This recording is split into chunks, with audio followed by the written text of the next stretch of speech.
예, 안녕하십니까. 책 읽는 자유인 이선의 오디오북입니다.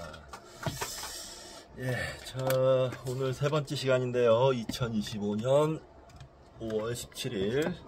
지금 시각은 5시 10분입니다.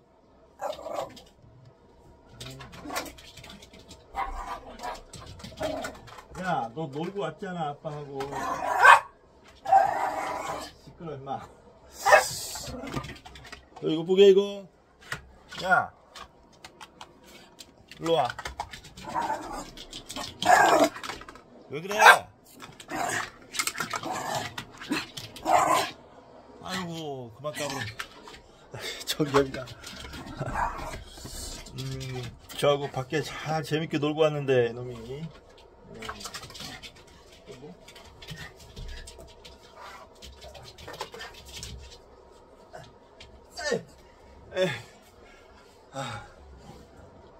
재밌게 잘 놀고 와놓고서 왜 난리야? 어? 정견아. 인사드려. 안녕하십니까. 예. 정견이라고, 산책을 아주 좀 많이, 오래 갔다 왔어요. 뒷산에. 갔다 왔는데, 날씨가 많이 더워졌습니다. 아이고, 올여름도 더울 모양입니다. 여러분들 건강 조심하시고 올여름도 무사히 보내시길 바랍니다. 이제 좀 있으면 에어컨도 틀어야겠네요. 지금은 선풍기로 좀 버티고 있는데 지금 방 온도가 27도예요. 정희 앉아. 잘 놀고 와놓고서 왜 그래? 응? 야, 잘 놀고 와놓고서 왜? 가만히 있어. 응? 눈고. 자, 예, 좀 어수선하네요. 자, 장례 정리하고요. 놀고 왔습니다. 예. 지금 야구도 좀 봤는데, LG 트윈스가 지고 있어요. 그래서 2차전 더블에 들어서 오늘 2차전 때는 이기길 바라면서 그때는 2차전에서는 중론 필사를 하면서 야구를 볼 계획입니다. 그래서 그 전에 이번 시간에 읽을 책은 왜 그들만 부자가 되는가. 정말 솔직히 말씀드리겠습니다. 이 책을 어저께 처음 읽었는데 읽고 어떤 생각이 들었냐면 이 작가들이 틀렸다 라는 생각이 들었어요. 솔직히 말씀드려서 경제를 바라보는 게 너무 나이브하다, 그런 생각이 들었습니다. 그래서 앞으로 이 책을 읽으면서 비판을 좀 많이 해야 될 것 같다. 비판을 하면서 읽어야 될 것 같다 라는 생각을 좀 했습니다.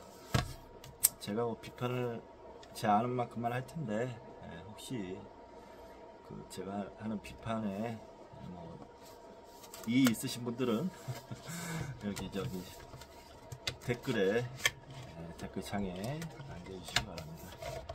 어저께 책을 읽어가면서 제가 이 책에 대해서, 내용에 대해서 지적을 많이 했어요. 자, 그 전에 오늘 또 이번 시간에 또 새로 산책 소개시켜 드리겠습니다. 자, 더 탤런트 코드. 재능을 지배하는 3가지 법칙. 데니얼 코일 지음, 윤미나 이지민 옮김. 웅진 지식하우스에서 나왔습니다. 웅진 지식하우스가 좋은 책을 많이 내더라고요. 보면 이거는 좀 자기 개발서 같은데 평가가 굉장히 좋아서 샀습니다. 언제 읽을지 모르겠지만 네, 2년이 닿는 대로 읽도록 하겠습니다. 솔직히 자기계발서 지금 당장 읽을 만한 그런 계획은 없거든요. 제가 자기계발서를 그렇게 좋아하지 않아요. 솔직히 말씀드려서 그냥 맨 처음에는 저 심리학 책인지 알고 샀어요. 근데 심리학 책이 맞긴 맞습니다. 맞는데 제 자기계발하고 심리학하고 연결돼서 나오는 그런 많은 책들 있지 않습니까? 그런 류의 책인 것 같더라고요. 좀 더 찾아보고 2년이 되는 대로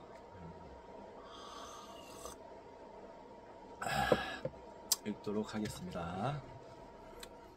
야, 너는 산책 잘하고 우유 잘 먹고 요구르트까지 잘 먹고 그러고 있다가 왜 난리야? 자, 왜 그들만 부자가 되는가? 2장 누가 돈의 주인인가 읽겠습니다. 정치인들은 이지머니를 사랑한다. 국가와 권력 엘리트들이 변제 따위는 생각할 필요도 없이 마음껏 빚을 질 수 있기 때문이다. 롤란트 바더. 자, 돈이 계속 늘어나는 이유. 이제 화폐가 무엇인지 분명하게 밝혀졌고 화폐가 어떻게 형성되는지에 대한 물음에 파고들 수 있게 되었다.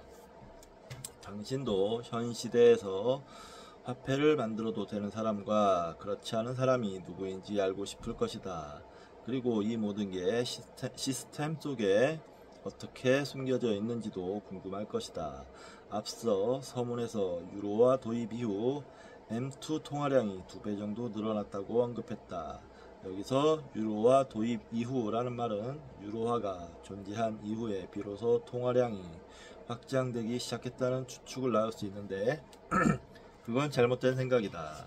독일 마르크가 사용되던 시대에도 통화량은 확장되었다. 하지만 일반적으로 그 시대에는 지난 몇 년 사이에 그랬던 것처럼 통화량이 급속도로 늘어나지는 않았다. 이 저자들의 일부 내용을 제 지난 방송에서 비판을 했어요. 잘못된 점을 지적을 했고 그걸 좀 참고하시기 바랍니다. 다시 뭐 말씀드릴 필요는 없겠죠. 그리고 이 통화량 확장은 제가 알기로는 통화량은 많아질 수밖에 없는 게 경제 규모가 커질수록 늘어날 수밖에 없습니다. 그리고 최근 몇 년에 급속도로 늘어난 이유는 그만큼 경제 규모 또한 급속도로 늘어나고 있다는 뜻으로 알고 있어요. 자, 그럼 통화량은 어떤 식으로 늘어날까? 첫 번째로 우리는 자연적인 화폐 생산을 고찰해 보고자 한다. 자연적이라는 말은 순수한 실물 화폐 시스템에서 통화량이 금과 은의 경우처럼 새로 채굴된 기금속의 양만큼 늘어난다는 의미로 이해될 수 있다. 자유시장에서는 누구나 금과 은을 찾아 나서도 무방하다. 하지만 암석에서 기금속을 분리하는 일, 금과 은을 함유한 암석층을 찾아내는 일은 많은 비용과 노력이 필요하고 지금도 마찬가지다. 그렇기 때문에 역사적으로 기금속 통화량의 증가율은 언제나 매우 낮은 수준으로 유지되었다. 바로 이런 결핍이 금과 은을 훌륭한 교환수단으로 만든 요인이 되었다. 과거에는 금 시굴자들과 금세공사들이 기금속 생산과 가공을 도맡았다. 화폐가 하나의 물건, 그것도 최고의 시장성을 가진 물건이라는 관점에서 보면 금 시굴자와 세공사가 하는 일은 여느 물건을 제작하는 일과 다르지 않았다. 이런 형태의 화폐 생산에 대해서는 보통 사유재산을 침해하지 않는 다른 모든 형태의 재화 생산에 반대할 이유가 없는 것과 마찬가지로 전혀 반대할 이유가 없다. 만약 기금속을 기반으로 하는 화폐 시스템에서 누군가가 물질을 합성해 인공적으로 금을 제작한다면, 그래서 금의 양과 통화량이 늘어나는 일이 생긴다면 시장 참여자들이 금에서 다른 화폐로 이동할 가능성이 매우 높다. 강압이나 국가적인 개입 없이 사람들이 자발적으로 그들이 사용할 화폐에 합의하는 자유시장에서는 이런 행동이 지극히 정상적이고 유익한 과정으로 작용한다. 잘은 모르는데 이분들이, 이 공저자분들이 독일 경제학파 중에 오스트리아 학파로 알려져 있는데, 그게 하이에크, 잘 모릅니다. 하이에크의 주장을 그대로 따르는 그런 경제학파라고 저는 알고 있어요. 근데 그게 주요 주장이 자유우선주의거든요. 최우선 자유시장, 시장, 국가의 개입을 최소한으로 하는 자유시장. 근데 보니까 굉장히 나이브해요. 나이브하다는 거는 세상 물정 모른다는 뜻이거든요. 그냥 경제적 이론, 자기들이 구축한 경제적 이론 속에서만 그 사고가 맴돌더라고요. 그래서 한계가 뚜렷해 보였어요, 저는. 그래서 읽는 게 이게 지금 조금 힘겨워질 수도 있다, 이런 생각이 좀 들어요. 다시 말씀드립니다. 자, 일단 앞장에서 상상놀이를 했던 작은 도시로 다시 돌아가 보자. 그 사이 도시에서는 교환수단으로서 금의 형태가 다각도로 개선되었다. 금으로 만든 작은 판이 지불수단으로 사랑받는다는 사실을 알아차린 어느 금세공사가 작은 판들을 한데 녹여 동전으로 만들 생각을 하게 되었다. 그는 금의 도입으로 크게 간소화된 교환 업무를 한층 더 간소화하기 위해 무게 단위를 도입해 1g, 5g, 10g, 50g, 100g짜리 동전을 주조했다. 금세공사는 작업을 수행한 대가로 사람들에게 동전 주조에 따른 수수료를 요구했다. 작은 도시의 사람들은 어느새 금으로 상업활동을 하는데 익숙해졌다. 그들은 자신들의 물건을 직접적으로 교환하는 대신 금화를 통해 간접적으로 교환하는 방식을 높이 평가하게 되었다. 이후 교환 거래가 급격히 증가했으며 사람들도 더 부유해졌다. 유일한 문제가 있다면 금을 항상 집에 보관하고 있어야 한다는 점이었다. 누군가가 금을 잃어버린 사건도 있었고 집에 도둑이 침입한 절도 사건도 있었다. 그러던 중 시장 참가자 A가 한 가지 사업 아이디어를 떠올리게 되었다. 금 보관 문제를 해결할 서비스를 제공하는 것이었다. A는 이 도시 사람들에게 금을 안전하게 보관하는 서비스를 제공하기 시작했다.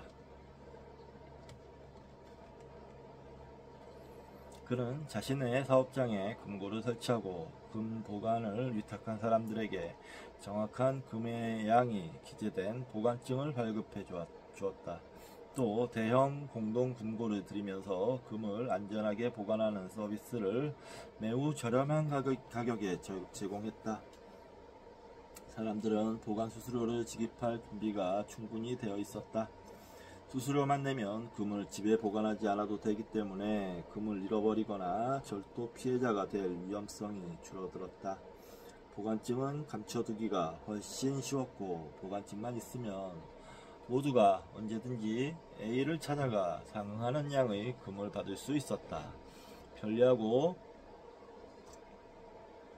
천재적인 아이디어가 아닐 수 없다. 이를 실행에 옮기기 위해서는 한 가지 절대적인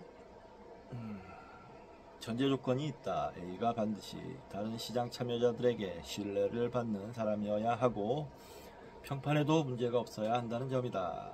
악한 사람에게 금을 맡긴 사람은 아무도 없다. 당신이라면 신뢰하지 않는 은행에 당신의 돈을 맡기겠는가? A의 사업 모델은 원활하게 돌아갔다. 많은 사람이 금을 보관하고 보관증을 받아 갔다가 물건을 살 일이 생기면 즉시 맡겨둔 금을 찾았다.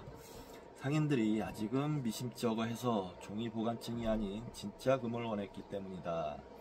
상인들은 물건을 판매하고 받은 금을 다시 A에게 보관하고 보관증을 받았다. 그러나 시간이 지나 상인들도 차츰 보관증을 물건 대금으로 받아들이기 시작했고 보관증을 A에게 가져가 금으로 교환했다. A가 언제든 금을 내어줬기 때문에 마침내 상인들은 교환 절차도 생략했다. 보관증이 유통되기 시작하자 이내 보관증 자체가 금을 대신한 지불수단, 즉 화폐로 쓰이게 이른다. 보관증만 있으면 언제든 A를 찾아가 현물 교환을 요구할 수 있다는 것을 모든 시장 참여자가 암묵적으로 인지하고 있었기 때문이다. 시장 참여자들은 점차 보관증을 금으로 교환하지 않았고 A도 이 사실을 알아차렸다. 대부분의 금이 늘 금고 속에 있게 되자 A는 이 상황을 자신에게 유리한 방향으로 이용할 수 없을지 고민했다. 그리고 마침내 A는 대부업에 뛰어드는 방안을 생각해냈다. 장난감 판매상 S가 A에게 100g의 금을 맡긴다고 가정해보자. S는 금을 맡기고 금 100g에 대한 보관증을 받아간다. 이어서 A는 도저히 유혹에 저항하지 못하고 건축업자 H에게 S가 맡긴 금 가운데 90g을 선물로 빌려준다. 혹시 눈치챘는가? 방금 거의 초자연적인 행위가 일어났다. 아무것도 없는 상태에서 새로운 돈이 만들어진 것이다.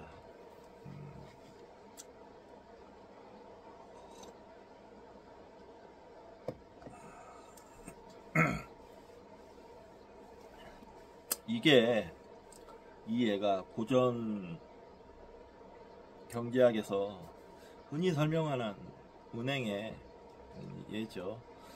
근데 뭐 더 얘기 보겠습니다. S가 A에게 금을 맡기기 전 그가 가진 것은 금 100g이었다. 지금 S는 금 100g에 대한 보관증을 가지고 있다. S는 자신이 금 100g을 소유하고 있다고 굳게 믿고 있다. 그를 비롯한 시장 참여자들의 눈에는 보관증이 곧 금이나 다름없기 때문이다. S가 맡긴 금은 A의 금고에 매우 안전하게 보관되어 있으며 언제든지 찾을 수 있다. 그뿐만 아니라 때에 따라서는 물건을 살 때 보관증을 낼 수도 있다. 이와 동시에 H도 90g의 금을 현물로 가지고 있다. 두 사람 모두 정당하게 190g의 금을 소유하고 있다고 여기며 그에 상응해 행동한다. 당신도 놀랐을 것이다. 바로 이 순간 통화량이 자그마치 90%나 늘어났다. A가 금을 선물로 빌려주는 대신 추가로 금 90g에 대한 보관증을 발급해 주었다고 상상해보면 화폐가 새롭게 만들어졌다는 사실이 한층 더 분명하게 드러난다. 어쨌든 양쪽 모두 화폐의 효과는 동일하다. A의 새로운 사업은 금세 성공 궤도에 오른다. 시장 참여자들은 대출해주겠다는 A의 제안을 기꺼이 받아들인다. 과거에는 돈을 빌리려면 다른 누군가가 특정 기간 본인의 금 혹은 보관증을 포기할 각오가 되어 있어야 했지만 이제 그럴 필요가 없어졌다. 알다시피 보관증은 거의 무에서 만들어진다. A가 보관증을 제작하는 데는 종이와 약간의 잉크만 필요할 뿐이다. 얼마나 천재적인 사업 모델인가. A는 무에서 보관증을 만들어 이를 대출금 명목으로 빌려준다. 그런데 재미있는 점은 대출금 상환이 부분적으로 진짜 금으로 이루어지기도 한다는 것이다. 여기에 A는 대출해준 대가로 이자까지 챙길 수 있다. 이때 A가 유의해야 할 점은 대출을 너무 많이 해주지 말아야 한다는 것뿐이다.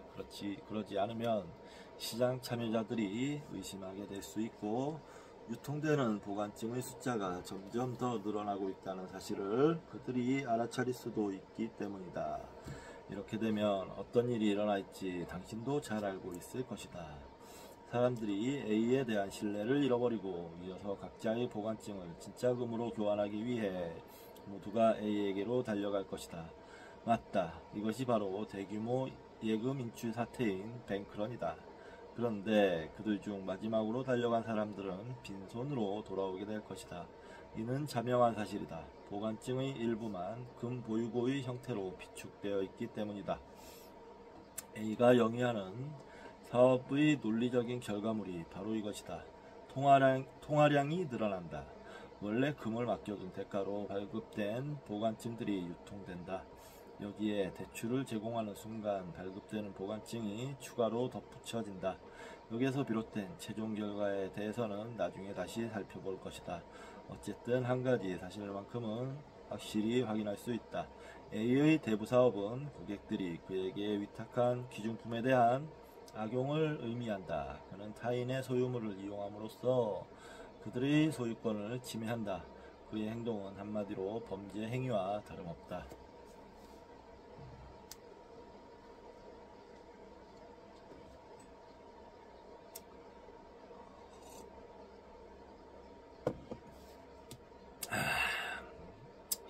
이렇게 경제를 단순하게 볼 내용이 아닌데,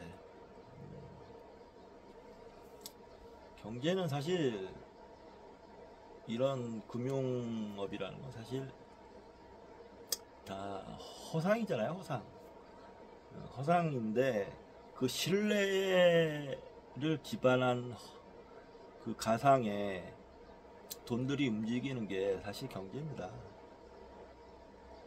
그게 또 제가 알기로는 경제 전문가도 아닌데 이렇게 아는 척해서 죄송한데 이런 가상의 신용, 신뢰 이런 게 자본주의를 폭발적으로 발전시켰다고 저는 알고 있어요. 이게 없었으면 절대 경제 규모가 이렇게까지 크지 못합니다. 매번 어떻게 금으로 바꿔서 경제 확인을 하고 교환을 하고 그런 식으로 경제가 만약에 이루어진다면 경제 발전은 정말 느린 속도로 느린 속도로 이루어질 수밖에 없을 겁니다. 뭐 그렇다고 해서 무조건 빨라야 된다는 건 아닌데 뭐 어려운 문제입니다. 근데 사람들이 이미 근데 또 다른 시각으로 보면 이게 굉장한 발견이거든요. 신용을 기반으로 한 경제 행위. 그 신용이 무너질 때 경제 위기가 오잖아요. 신뢰가 무너질 때. 근데 이 행위가 사실은 또 굉장한 발견이에요. 그게 자본주의를 키우고 경제를 경제의 버팀목이라고 해야 될까, 보이지 않는 기둥이라고 해야 될까, 저는 그렇게 이해하고 있는데 이거를 범죄 행위다 라고 하면 다 무너집니다. 우리가 지금 하고 있는 이 경제 생활은 다 무너져요. 자, 정부는 그러니까 단순한 문제가 아니에요. 그냥 이렇게 근데 이 사람들은 단순하게 얘기를 해요. 그래서 나이브하다고 얘기하는 건데, 나이브하다는 뜻이 그 세상 문쪽 모른다는 뜻이거든요. 모르겠습니다. 이 사람들 박사고. 저 계속 읽어보겠습니다. 정부는 사업을 할 뿐이다. 이쯤에서 알아차렸겠지만 A가 영위하는 사업은 현재의 은행 사업과 유사하다. 심지어 A의 사업장이 곧 은행이라고도 말할 수 있다. 은행이죠. 그게 지금 은행들이 하는 일이에요. 그게 법적으로 아예 정해져 있지 않습니까? 자기 자본금 비율이 몇 프로 안 되잖아요. 5%인가? 전체 그 은행 규모에 자기 자본금, 자기가 갖고 있는 돈의 비율이 몇 프로 안 돼요. 한 5%? 잘은 모르겠는데 아무튼 한 자릿수입니다. 나머지는 다 그냥 신용으로, 좋은 말로 신용, 나쁜 말로는 허상으로 움직이고 있는 거예요. 그게 은행업이에요.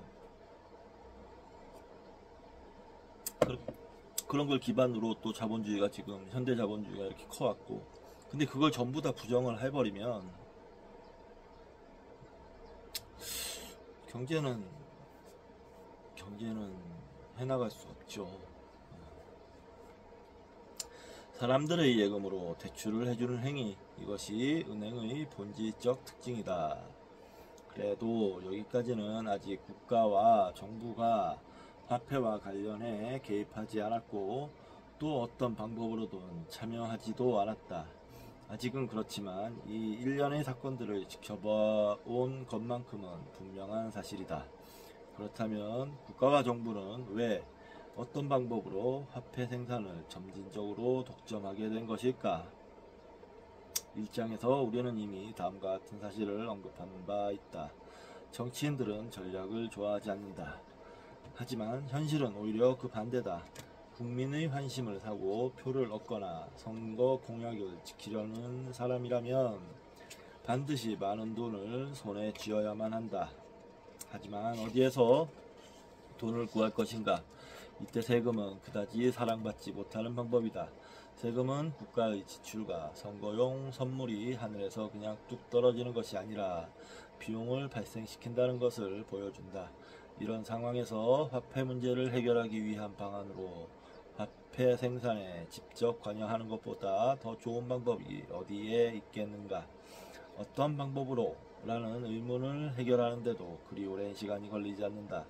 자국 영토 내에서 한 명의 결정권자가 최고의 권위와 권력을 지니고 있는 국가라면 은행의 화폐 생산 업무를 자신에게 유리한 방향으로 이용하기가 비교적 쉽다.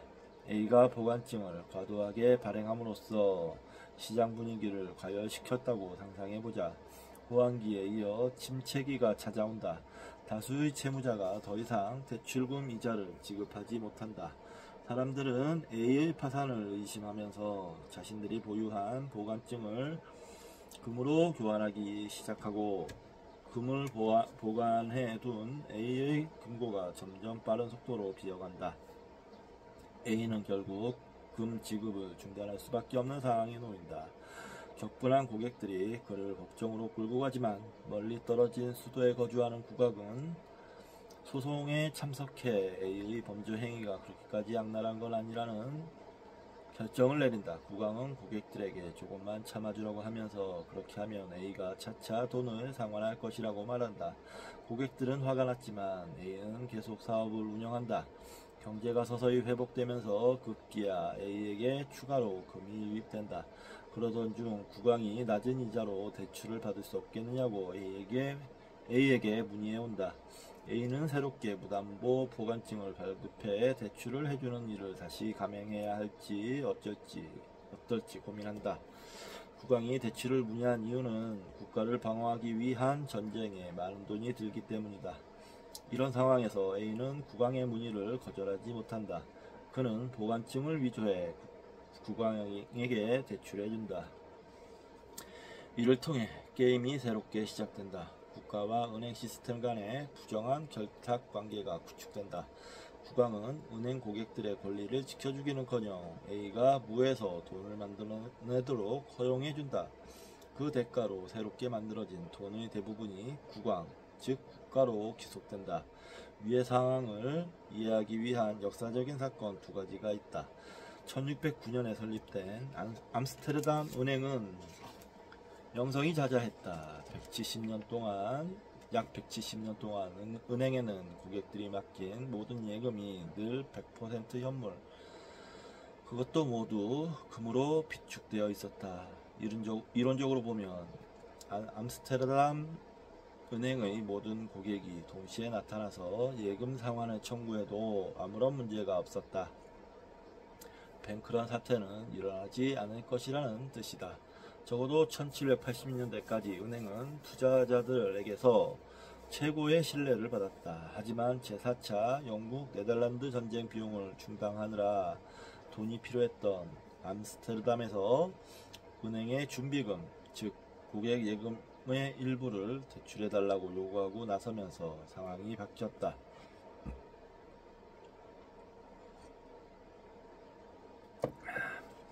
두 번째는 잉글랜드 은행이다. 잉글랜드 은행은 1694년 공적 지출에 사용되는 자금을 충당할 목적으로 설립되었다. 여기서도 마찬가지로 일어날 일이 일어나고야 말았다. 경제학자 헤수스 우에르타 데 소토는 자신의 연구서 화폐, 은행신용 그리고 경기 변동에서 다음과 같이 말했다. 정부 은행으로서 특권을 부여받은 위상과 영국 내 유한책임 독점권, 은행권 발행에 대한 배타적인 권리에도 불구하고 잉글랜드 은행은 무너져 내렸다. 우리는 지금의 은행제도와 위와 같은 역사적 사례에 등장하는 두 은행 간에 존재하는 한 가지 근본적인 차이점에 주목해야 한다. 비록 예금의 일부만이 준비금으로 보관되었다고는 하지만 당시만 하더라도 준비금은 금으로 구성되어 있었다. 그러므로 무에서 돈을 창조하는 데에는 적어도 자연적인 한계가 있었다. 지폐 한 장의 의미는 진짜 돈, 그러니까 귀금속으로의 퇴환 요청에 대한 상징이었다. 뱅크런 사태가 발생하면 반드시 금을 내놓아야 했고 그렇게 하지 않으면 파멸할 위험을 감당할 수밖에 없었다.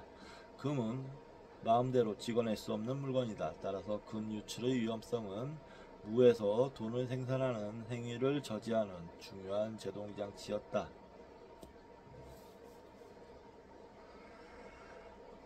은행은 고객들이 언제라도 금태환을 요청할 수 있기 때문에 도를 넘는 행위를 자제해야 했다.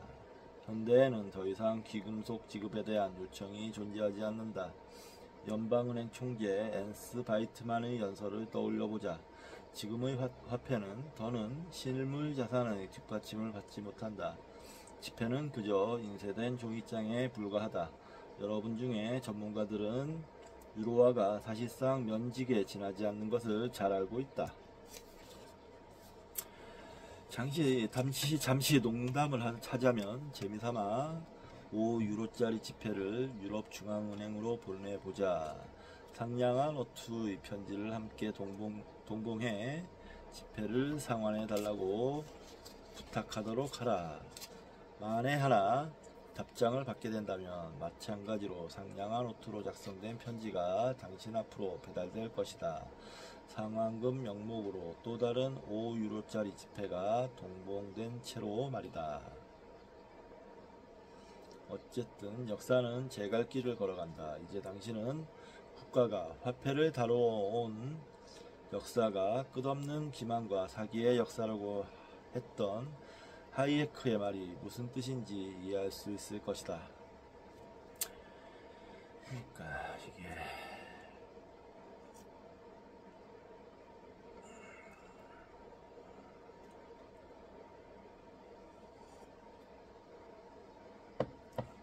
국가와 은행 간에 존재하는 매우 긴밀한 결탁관계이자 공생관계의 원천은 아주 오래전으로 거슬러 올라간다.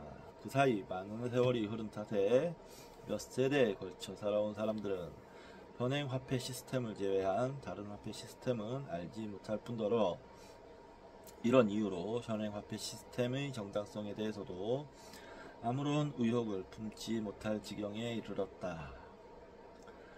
루트비 폰 미제스는 이미 1940년에 그에 져서 국민 경제에서 다음과 같은 통찰을 제시했다.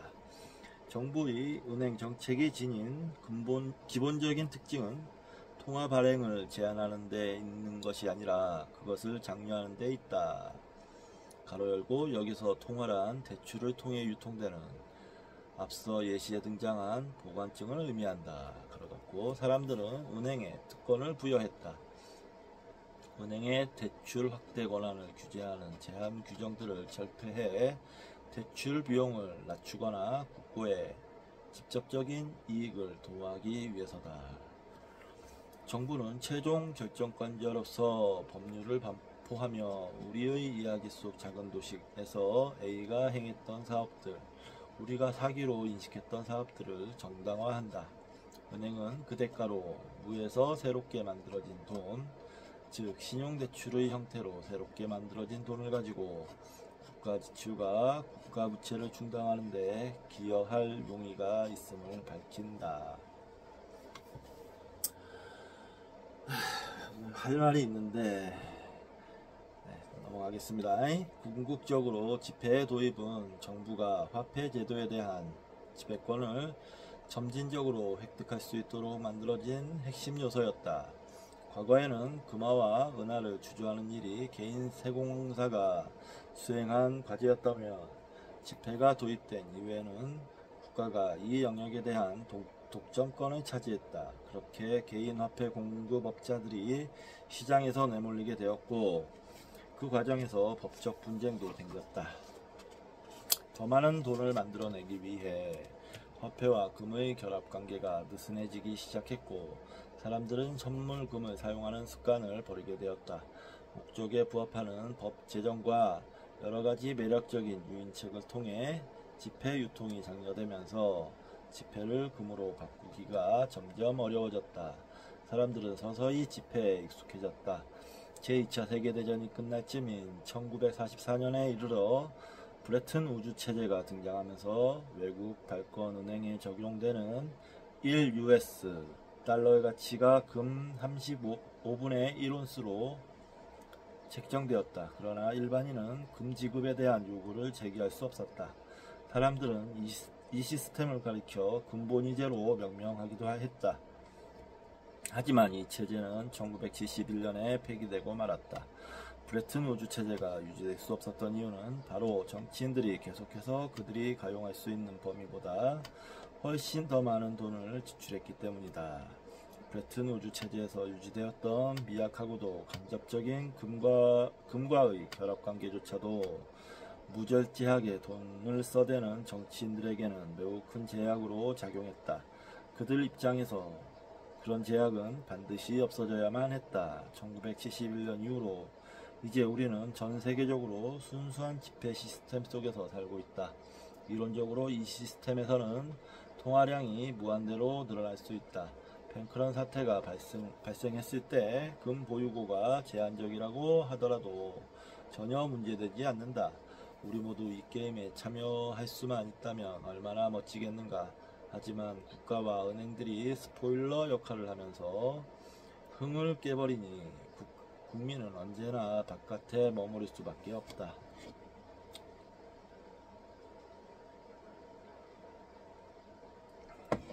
발권은행은 흔히 최종 대출자나 최종 구원자로 불리기도 한다. 고객들이 동시에 몰려와 예금을 인출하는 사태가 발생했던 것과 같이 은행들이 위기 상황에 봉착했을 때 개입해서 위기를 해결해주는 구원자 말이다. 그 대표적인 은행은 1913년에 설립된 미국 발권은행이다. 미국 발권은행은 시중은행들의 요청에 따라 최종 대출자 역할을 하기 위해 설립되었다. 은행가들은 멍청한 사람들이 아니다. 그들은 뱅크런 사태가 발생했을 때 발권은행이 존재하지 않으면 돈벌이가 되는 게임도 끝이라는 것을 잘 알고 있다. 그러니 발권은행의 존재는 전적으로 그들의 이해관계에 부합하는 일이다. 문제가 불거졌을 때 발권은행이 무제한적인 유동성을 제공할 수 있다는 것을 알고 있으면 여러모로 유익하다.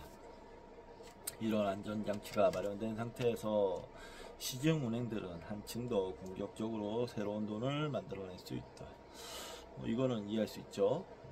국가가 게임에 개입하지 않는 경쟁 중심의 화폐 질서에서는 발권은행이라는 존재가 전혀 필요하지 않다.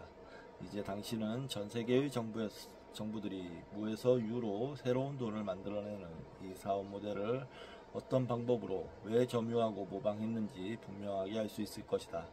법을 이용해 화폐 독점권을 거머쥔 그들은 이제 전체 은행 시스템과 공동으로 화폐 생산과 화폐 인쇄가 가져다주는 이익을 만끽하고 있다. 아이고 정견아 다리 아프다.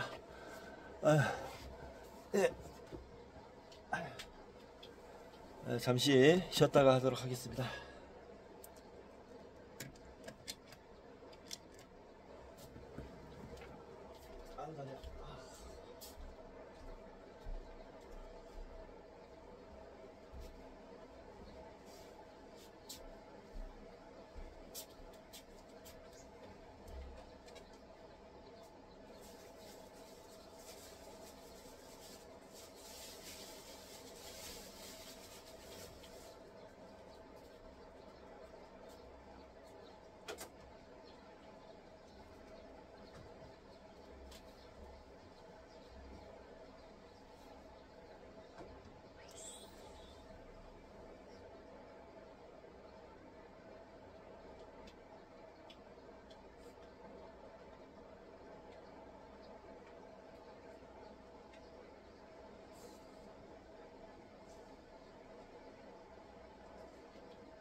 있는데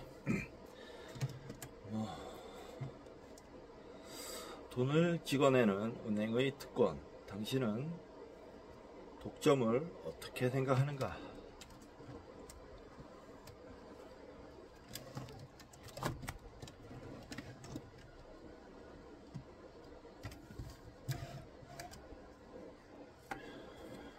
개인이 돈을 인쇄해 그 돈으로 가치 있는 자산을 구매하는 일이 허용되는가? 그렇지 않다. 하지만 발권은행은 그렇게 해도 무방하다. 그럼 개인이 컴퓨터로 돈을 만들어 다른 사람의 계좌에 입금하고 그 대가로 이자를 받는 일이 허용되는가? 안 된다. 하지만 발권은행은 그렇게 할 수 있다. 어째서 발권은행은 그렇게 해도 되고 개인은 안 되는가? 당신은 이것이 정당하다고 생각하는가? 정의로운 사회가 이런 시스템을 기반으로 삼는 것이 정당한 일인가? 우리가 곰곰이 생각해야 할 점은 누구도 이런 사실을 불편하게 여기지 않는다는 사실이다. 사람들은 민간 화폐 시스템을 쟁취하기 위해 투쟁하기보다 오히려 거북이용 철도 건널목 건설을 쟁취하기 위해서 시위를 벌인다. 적어도 지금까지는 그래왔다.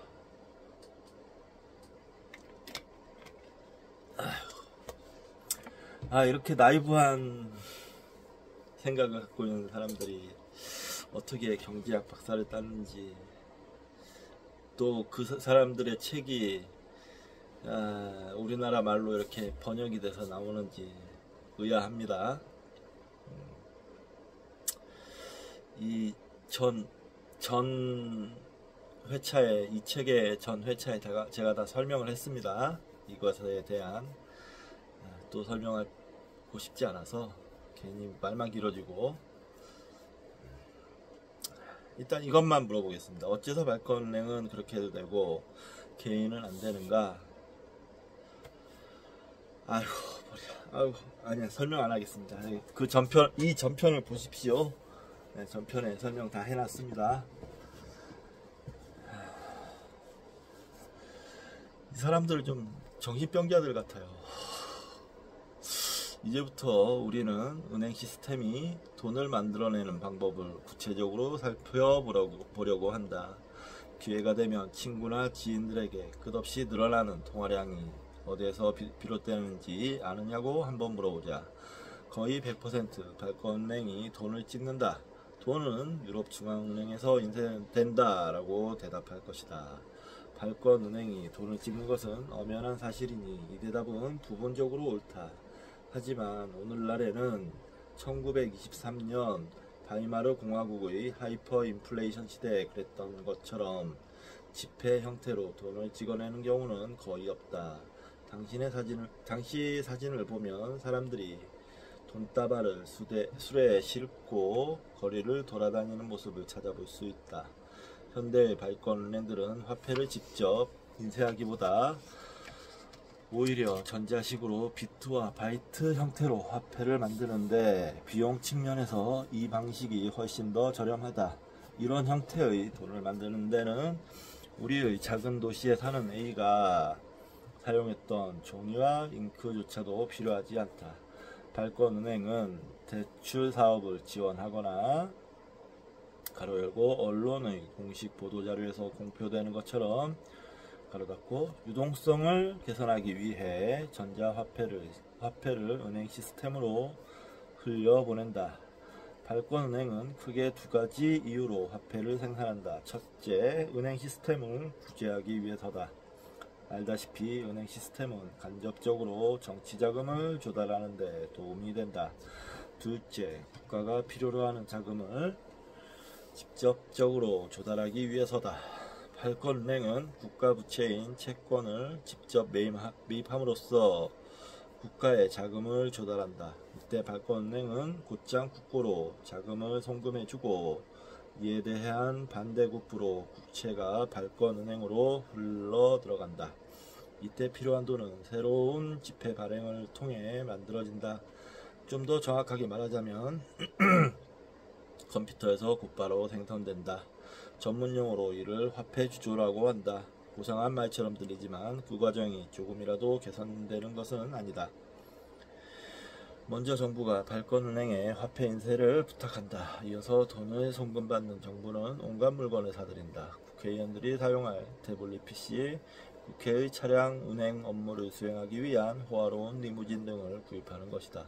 혹은 대안이 없다는 주장을 내세우면서 파산 위기에 처한 어느 나라를 구제하는데 그 돈을 쓰기도 한다. 사람들은 새로운 돈이 오로지 발권은행에서만 만들어진다고 믿는다. 현실은 오히려 그 반대다. 대부분의 통화량 증가는 은행들에서 자체적으로 일어난다.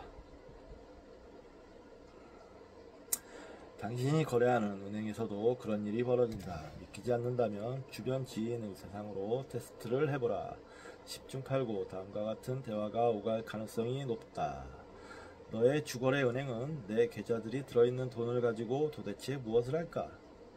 그 돈을 굴리는 일을 하겠지. 그렇지. 그런데 정확하게 어떻게 굴릴까? 투자를 하겠지. 그렇다면 은행은 그 돈을 어떤 방식으로 투자할까? 글쎄 잘 모르겠는데. 은행이 그 돈을 굴리고 있는 동안에도 내 계좌에 여전히 그 돈이 남아있는 이유는 뭘까? 그것도 잘 모르겠는데. 넌 당좌 계좌에 돈을 넣어두고 있지? 왜 당좌 계좌를 이용하는 거야? 단기간 안에 다시 돈이 필요할지도 모르니까 그렇지. 그렇다면 단기간 안에 돈이 다시 필요할지도 모르는데 은행이 어떤 형태가 되었던 너의 돈을 굴리는 것이 과연 제대로 된 일일까? 엄밀하게 말하면 아니지만 그 돈은 언제든지 다시 찾을 수 있기만 하면 아무래도 상관없어. 이 같은 불확실성에 직면해 드디어 의혹을 해명할 시점이 다가왔다. 우리는 부분 지급 준비금 제도 속에서 살아가고 있다. 이는 은행이 당신의 돈을 다른 누군가에게 빌려주는 것을 최고 관청으로부터 즉 법을 통해 공식적으로 허용받았다는 것을 의미한다. 은행은 최소 준비금만 확보하고 있으면 되는데 그 금액은 고작 1%밖에 지나지 않는다. 그렇다. 고작 1%다. 당신이 현금 1만 유로를 당신의 당좌 계좌나 보통 예금 계좌 혹은 정기 예금 계좌에 입금했다고 가정해보자. 이론적으로 이때 은행은 그 중에서 9,900유로를 타인에게 대출해 줄 수 있다. 은행은 현금 준비금조로 100유로만 현금으로 보유하거나 발권은행 계좌에 넣어두면 된다. 놀랍게도 지금의 은행은 우리의 이야기 속에 등장하는 작은 도시의 A와 똑같은 방식으로 행동한다. 다만 A는 10%의 준비금 비율을 유지한다. 그는 금 100g 중에서 10g만 남기고 나머지 90g을 대출금으로 빌려준다. 물론 언제든 돈을 인출할 수만 있다면 난 아무래도 좋다라고 말할 수 있다. 하지만 이 책을 끝까지 읽고 나면 분명 당신도 이 일을 더 이상 아무렇지 않은 일로 여기지 않게 될 것이다. 은행이 당신의 당좌 계좌에 들어있는 1만 유로 중 7천 유로를 당신의 이웃에게 빌려준다고 가정해보자. 당신의 이웃은 은행에 찾아가 대출 계약서에 서명하고 다음날 은행 거래 명세를 열람해 대출금이 자신의 통장으로 입금되었는지 살펴본다. 당신은 은행 로비에서 그 사람과 우연히 마주친다. 그는 이미 자신의 통장 거래 명세를 인쇄한 상태다. 대출금이 벌써 송금되어 그의 통장에는 7천 유로의 잔고가 있다. 당신도 은행 거래 명세를 인쇄한다. 당신의 계좌에는 변함없이 1만 유로가 들어있다. 만약 당신의 계좌에 그 돈이 고스란히 들어있지 않다면 당신은 즉시 항의할 것이다. 자, 이제 계산을 해보자. 7천 유로 더하기 1만 유로. 1만 7천 유로다. 하지만 당신의 이웃이 은행과 대출 계약을 체결하기 전에는 당신의 돈 1만 유로밖에 없었다. 이쯤 되면 자연스럽게 의문이 생길 것이다. 조금 전만 하더라도 7천 유로가 도대체 어디서 온 것일까? 이 질문에 대한 답은 믿을 수 없을 만큼 간단하다. 무에서 생겨났다. 당신은 지금 막 새로운 돈이 만들어지는 과정을 지켜본 증인이 되었다. 이제 당신은 돈이 어떻게 만들어지는지 알게 되었고 지폐가 명목 화폐라고 불리는 이유도 이해할 수 있을 것이다. 라틴어를 구사하는 사람들은 짧지만 의미 있는 이 한 문장을 알고 있다. 시인은 세상을 창조하면서 이렇게 말했다. 피아트 럭스, 이 말은 빚이 있으라 라는 의미다. 즉 피아트 머니는 돈이 있으라 라는 뜻이다. 이러한 화폐 창조 과정이 당신의 구매력과 자산, 당신의 인생 전체, 그리고 궁극적으로는 사회 전체에 얼마나 부정적인 영향을 미치는지 아직 제대로 평가할 수 없을 테지만 이 책을 읽으면서 확실히 깨닫게 될 것이다. 그래요. 한번 읽어봅시다. 어쩐지. 정말 저는 솔직히 마음에 안 드는데 이것도 공부의 일종입니다. 예, 마음에 안 드는 책도 한번 끝까지 읽어보고 어떤지 보는 것도 나쁘지 않을 거라고 생각해요. 예, 도중에 포기하는 것보다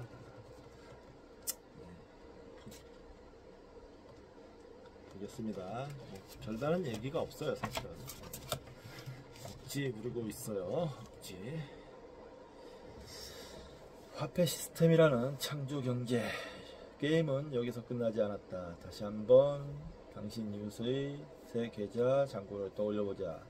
우리는 그가 7,000유로로 무언가를 구입할 것이라고 가정해 볼 수 있다. 돈을 은행 계좌에 넣어두기 위해 대출을 받지는 않을 테니 말이다. 예를 들어 그가 이 돈으로 새로운 주방을 설치했다면 그는 설비업자에게 돈을 송금할 것이다. 이 돈은 주방 설비업자의 계좌에 안착한다. 여기서 두 사람의 거래은행이 같은 은행인지 다른 은행인지는 문제되지 않는다. 여기서 돈을 창출하는 행위가 또다시 시작된다. 주방 설비업자에게 입금한 7,000유로 가운데 5,000유로를 은행이 또다시 자동차 판매업자에게 빌려줘 그 사람의 계좌로 이 돈을 송금해 준다고 가정해 보자. 그리고 다시 한번 당신 계좌를 들여다보자. 당신의 계좌엔 1만 유로의 금액이 그대로 찍혀있다. 그런데 주방 설비업자의 계좌에는 7,000유로가 들어갔고 자동차 판매업자의 계좌에도 5,000유로가 들어갔다.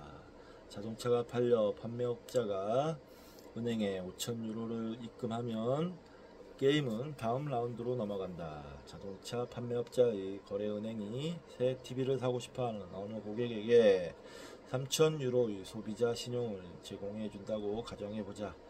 이 고객에게 TV를 판매한 후 TV 판매업자는 판매한 금액을 자신의 계좌로 송금한다. 이제 이들 모두의 은행 계좌에는 1만 유로 플러스 7,000유로 플러스 5,000유로 플러스 3,000유로가 들어있다. 1만 유로가 2만 5천 유로로 불어난 것이다. 우리는 이런 일련의 과정을 계속 이어갈 수도 있지만 그렇게 할 필요까지는 없을 듯하다. 이 정도 사례만 보더라도 이미 당신은 이 과정이 끊임없이 이어지고 다음 과정으로 넘어갈수록 취급 금액이 점점 줄어든다는 사실을 알게 되었을 것이다. 위의 사례에서 우리는 준비금 비율을 비교적 높게 책정했다. 먼저 첫 번째 단계에서 빌려준 금액은 1만 유로 중 7,000유로 밖에 안 된다. 따라서 준비금 비율은 30%에 이른다. 유로존에서 통용되는 1%에 불과한 최소 준비금을 이 사례에 적용하면 1만 유로에서 빌려줄 수 있는 금액은 7,000유로가 아닌 9,900유로나 된다. 그 다음 단계에서는 9,801유로, 그 다음은 9,702유로로 유로를 빌려줄 수 있다. 수학적으로 따지면 여기에는 수렴급수가 적용된다. 극단적인 경우에는 1만 유로가 100만 유로로 늘어날 수 있다. 이 경우 은행은 99만 유로를 무에서 창출한 셈이 된다. 그리고 현금 준비금으로 1만 유로를 당신의 1만 유로, 즉 1%를 보유하게 된다. 아니 뭐 다 알고 있는 사실인데 이거 뭐 대단하다고 뭐 이게 사기 치는 것처럼 얘기를 하는 게 저는 더 의아한데요. 다 알고 있는 사실이에요.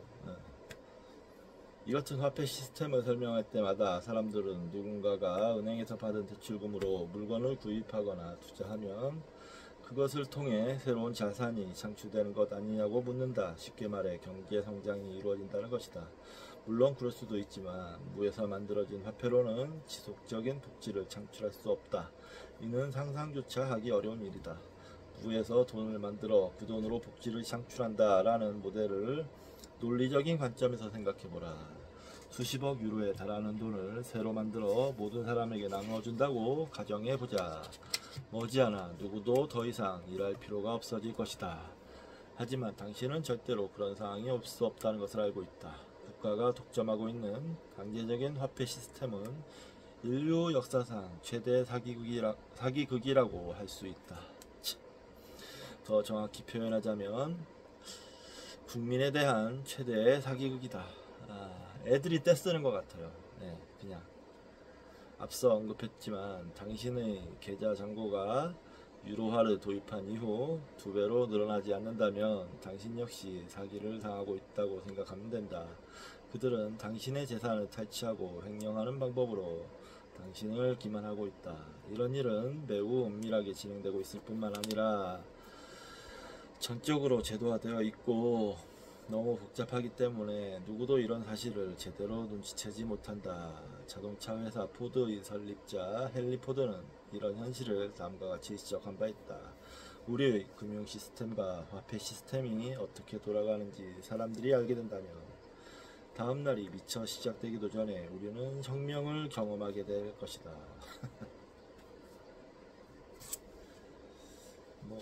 제가 잘 모르기 때문에 더 이상 말씀은 들을 만한 게 별로 없는데, 사실 그런 면도 있긴 있을 거예요. 이런 금융제도로 장난을 쳐서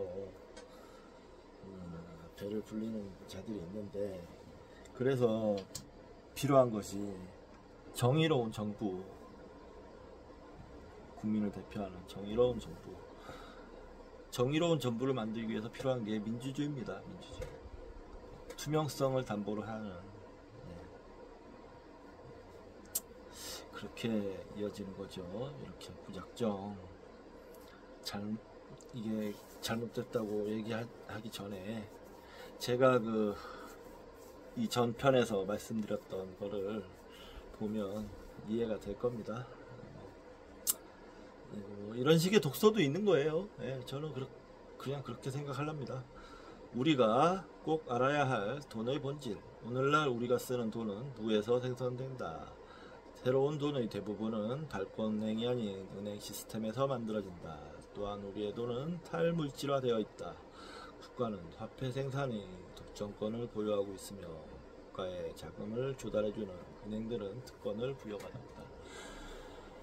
지금 이 거대한 경제 환경에서 돈이 탈물질화되지 않으면 말이 안 되는 겁니다. 경제는 움직이지 않을 거예요. 그러면 모든 걸 현금으로 갖다 바쳐야 되고, 그 현금이 그 금으로 교환할 수 있는 권리가 있어야 되고, 그걸 확실히 보여줘야 되고, 이런 식으로 진행된다면 경제는 멈출 겁니다. 혁명이 오기 전에 이 포드가 말했던 혁명이 오기 전에 세상이 망할 겁니다. 아이고, 참. 몇 장까지 있냐, 이게? 9장까지 있는데요. 참고. 참고가 아니고, 끝까지 읽어보겠습니다. 이러면서, 내가 경제의 어떤 부분을 좀 더 알아야 되는구나. 이런 것도 좀 배울 수 있겠죠? 느낄 수 있겠죠? 몇 권 다른 책도 사다 놨으니까 이 책을 읽고 여러 가지 문제점을 좀 생각을 해본 다음에 다른 책에서 보완할 수도 있고 또 알아갈 수도 있고 그렇게 생각합니다. 너무 작가들을 욕하진 않겠습니다. 제가 아는 만큼만의 비판만 하도록 하겠습니다. 자, 이번 시간은 여기서 마치도록 하겠습니다.